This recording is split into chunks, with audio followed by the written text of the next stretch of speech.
I'm going to speak today about personal branding. And I'm dedicating this session to three groups of people. Those who want to get a fabulous new job, those who have a job but want to do better in it, and those who want to start their own business and totally excel at it. So that's why I'm here today. I've been doing the job of an academic for 12 years, but had the utmost privilege of working from 1998 to 2003 in what was then Ghana's biggest advertising agency. So I worked on like 50, 60 brands before I went to the University of Ghana. And working all those years in building corporate brands, I learned a lot about what works with good brands and what doesn't work with brands that didn't do too well. And I'm going to try and extend some of those learnings today to you and I in assisting us to position ourselves in ways that helps to build our social capital and makes us better for whatever job we are currently engaged with. So I'm supposed to do this. And the slide changes. And do it again. And do it again. Do it again. Okay. So branding originates from an old Norse word, which means to burn, to burn. And burning is useful because it helps to differentiate one piece of cattle from another. Mono, good to see you. And so a brand is essentially anything that distinguishes you from others. Let's go. So this branding notion has been used for corporate entities the world over. And so for personal branding, it is essentially an ongoing process where you try to forge a certain distinct impression of yourself in the minds of stakeholder audiences that are important to you. That's all what personal branding is about. And personal branding was given birth to sometime in 1997, and it's really equal to knowing yourself. I'm going to spend the next 5-10 minutes going through why this is advantageous and the benefits of having a positive personal brand. One of the biggest benefits of having a good personal brand is that your confidence soars. What I'm doing now, I've done for like 2 decades, so it's fairly easy for me to do. Wish I could walk around a bit more, but apart from that, it's very, very fine. And what it means is that harnessing your strengths in order to meet particular goals becomes much, much easier. Several years ago, I took a decision to do a bachelor's program in marketing. Then I did a postgraduate diploma. Then I did an MBA. Then I did a PhD. Then I did a second PhD.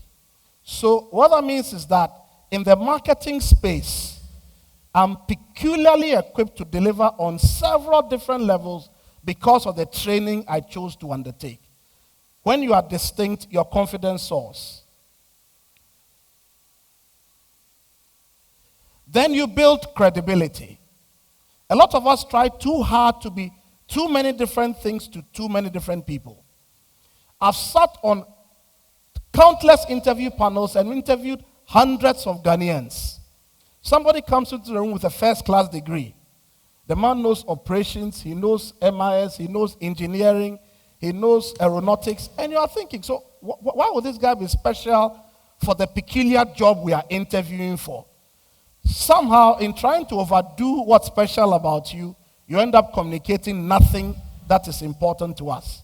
So having a good personal brand means that you build credibility and your target audiences know you for a very specific, unique set of characteristics.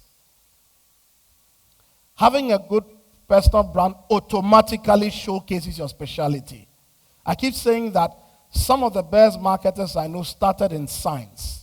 But when they took the decision to become marketing experts, they excelled so much that they became synonymous with marketing excellence.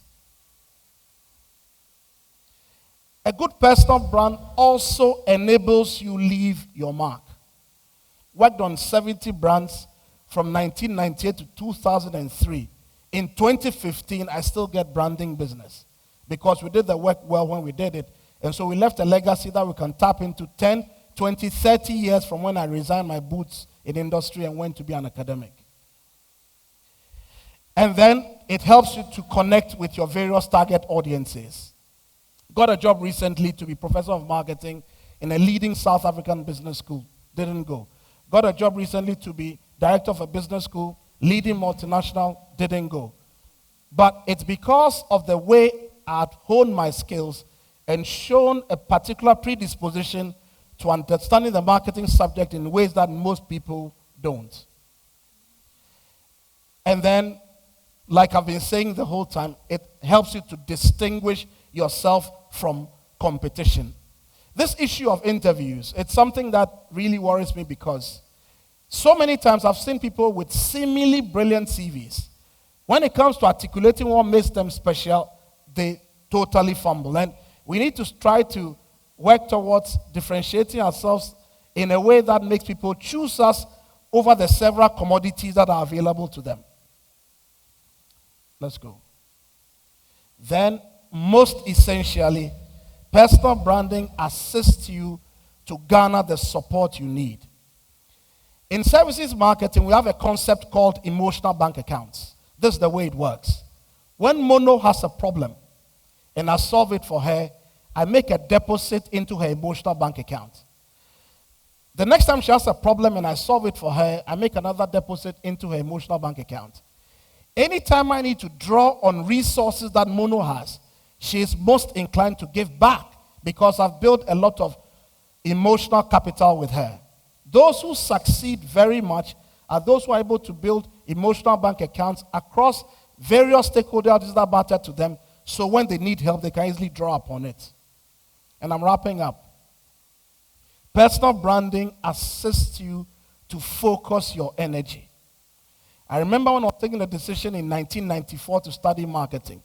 Everybody thought I should read banking and finance. Everybody thought I should read accounting. It was particularly fashionable to read accounting.